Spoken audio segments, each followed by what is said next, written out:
Hindi na lumampas ng ikalawang round ang bakbakan bago napatumba ng Pinoy boxer na si Romero Duno ang kalabang Mexicano para makuha ang WBC Youth Intercontinental Lightweight title.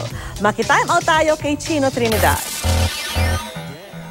Hindi malayong tanging ang corner lang ng Pilipino lightweight prospect na si Romero Duno ang naniniwalang may panalo sila nang sumampa sila sa ring para sagupayin ang binibida ng Golden Boy Promotions na si Christian Chimpa Gonzalez ng Mexico.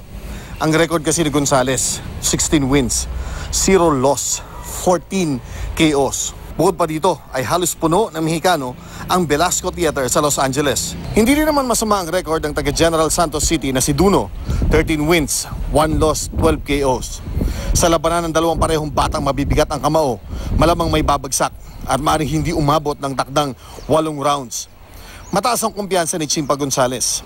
Ang kampo naman ni Ruthless Duno sa wildcard ni Coach Fred Roach nag-ensayo at nagharap ng paraan para mapaganda ang tsansa na makapagtala ng breakthrough win.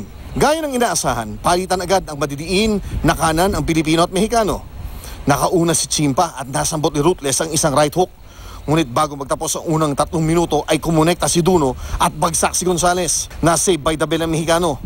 Sa pagpapatuloy ng laban, isang maikling kanan ang tumama sa Mexicano na hindi na nakayanang makatayo pa ng diretso kahit itinigil na ng referee ang laban sa second round. Isang malaking panalo para kay Romero Duno na inihalin tulad ng batikang boxing writer na si Steve Kim sa pagkapanalo ni Manny Pacquiao kontra kay Lelo Leduaba noong 2003. Ang plano ko talaga i-knockout siya pero hindi sa ganun kabilis. Hindi ko inasahan yun. Chino Trinidad, Tagututok, 24 Oras.